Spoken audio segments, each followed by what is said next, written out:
Bem, o movimento de maneira geral ele é tridimensional, né? A gente pode imaginar que qualquer ponto no espaço tridimensional que descreva o movimento de um móvel, ele possa se deslocar em qualquer direção.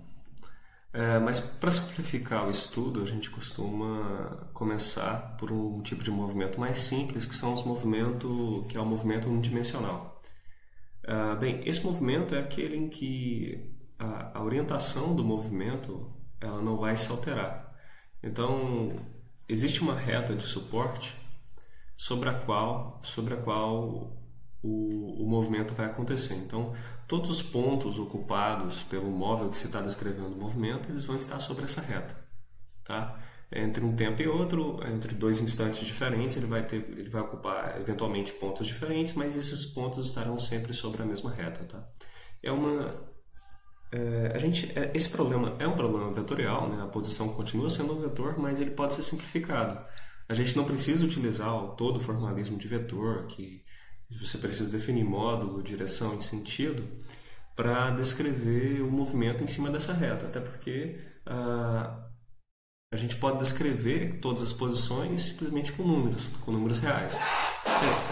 A gente sempre precisa definir uma origem, né, um ponto de referência a partir do qual todo o movimento é descrito. Então, esse ponto de origem, essa origem, ela pode ter algum astro real mesmo, físico, sei lá. Às vezes você está fazendo alguma medida do laboratório, você pode utilizar isso daqui, por exemplo, a origem na parede do laboratório, mas pode ser qualquer posição. Isso aqui não vai alterar a descrição.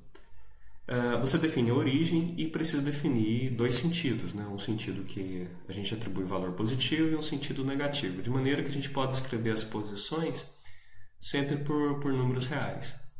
Então, aqui eu tenho a origem, então no sentido da reta, da trajetória, eu tenho, no sentido da seta é o sentido positivo e no sentido contrário é o negativo. Então, as posições que estão à direita da minha origem são posições positivas e à esquerda eu tenho posições que são negativas. E com esses números eu consigo definir exatamente qual que é a posição. Bem, algumas grandezas importantes para a gente, né?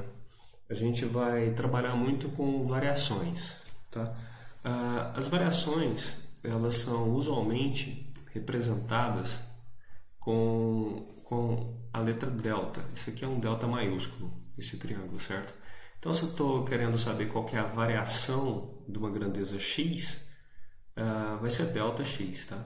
E o delta x ele sempre significa o x numa posição final, aliás, o x num tempo posterior, menos o x no ponto anterior. Então vai ser o x final menos o x inicial no intervalo que eu estou considerando. Então sempre considerando o intervalo temporal, né? Então o x no instante posterior menos o x no instante anterior. E assim a gente pode fazer para quaisquer grandezas, até mesmo para o tempo, por exemplo. Então a variação do tempo seria o tempo final menos o tempo inicial. Então, é só uma questão a respeito da notação de variação e a definição de variação. As variações serão muito importantes para a gente, não só no estudo da mecânica, mas em toda a física.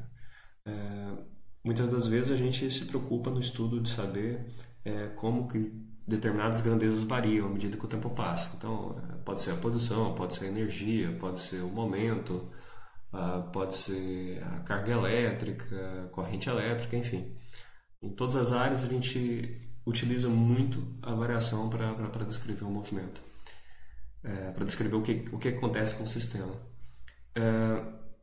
Outra grandeza também importante vai ser a velocidade média. A velocidade média ela vai nos dar uma taxa de variação da posição com relação ao tempo. Então ela vai me dizer, se eu pego um intervalo de tempo macroscópico, ela vai me dizer, a velocidade qual que é a variação da posição com relação ao tempo, na média. Então a definição da velocidade média é ΔX, a variação do espaço, dividido por ΔT, que é a variação do tempo.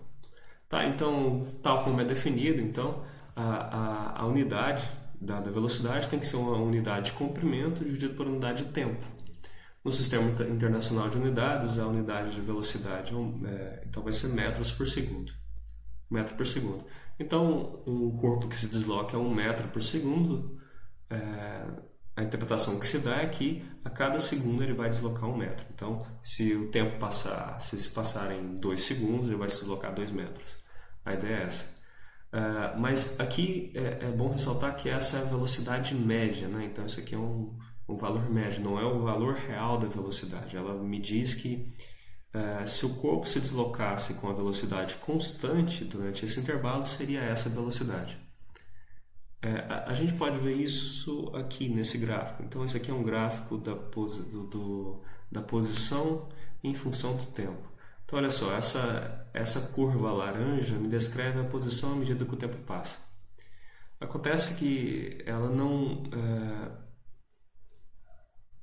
esse movimento ela tem uma velocidade variável, certo? Uma velocidade variável. Se ele se deslocasse com a velocidade constante, seria essa reta aqui em magenta. Tá? A gente vai ver isso de maneira um pouco mais clara. Mas então, assim, só um exemplo de como a gente pode calcular a velocidade. A velocidade média, então, é a variação do espaço dividido pelo tempo, ou posso escrever isso como o espaço final menos o espaço inicial dividido pelo tempo final menos o inicial. Aqui eu estou pegando um exemplo com valores, então o espaço inicial é 2 e final é 17. Então a gente tem 17 menos 2 dividido por 3 menos 0. Essa velocidade média então vai dar 15 dividido por 3, isso daqui é igual a 5. Ou seja, a velocidade média é igual a 5 metros por segundo. Tá? Graficamente no gráfico desse da posição em função do tempo, a velocidade média ela pode ser interpretada como a inclinação da reta secante. Bem, como assim reta secante? Imagina que eu estou descrevendo o movimento entre os instantes T1 e T2 que estão aqui, certo? E o movimento real é através dessa curva laranja. Bem, a variação do espaço nesse intervalo de tempo é exatamente esse x2, né, menos x1, ou seja, é esse comprimento aqui, é todo esse comprimento aqui, que corresponde a essa distância, certo? Então, a gente tem que esse comprimento aqui corresponde à variação do espaço. E a variação do tempo a gente faz da mesma forma. Então, o tempo T2 menos o T1, então vai corresponder a esse comprimento. Como a velocidade média é definida como ΔX dividido por ΔT, então vai ser essa distância dividido por essa. Então, a gente tem aqui, no final das contas, a gente fechar isso daqui com essa reta secante. O que é a reta secante? É a reta que toca uma curva em 2 pontos, tá certo?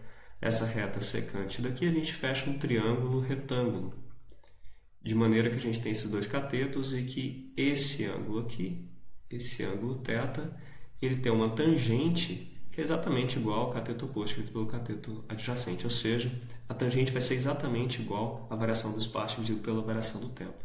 Por isso a gente diz que graficamente a gente interpreta a velocidade média como então a tangente do ângulo da reta secante.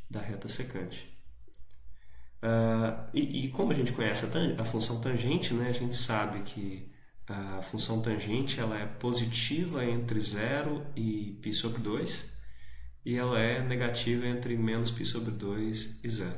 Então deixa eu só representar aqui. Então, se a gente fizer aqui os quadrantes, aqui no primeiro quadrante, então a gente tem que tanto o seno quanto o cosseno são positivos, então a tangente vai ser positiva também. Então, se eu tenho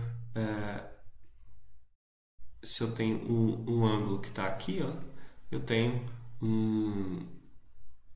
uma velocidade positiva. Se eu estou aqui no quarto quadrante, aqui o seno é negativo, né, o seno corresponde ao eixo vertical, né, e o cosseno é positivo. E nesse caso, então, tanto a velocidade quanto a tangente são negativos.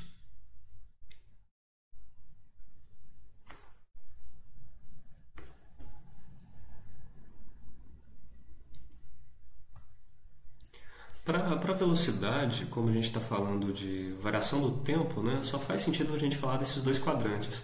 Eu não preciso falar, por exemplo, do segundo e do quarto quadrantes, porque aqui, se eu considerar esse ângulo aqui, na verdade eu estaria considerando variações de tempo negativas. Na verdade, o que nos interessa é sempre esses dois quadrantes aqui, o primeiro e o quarto quadrantes.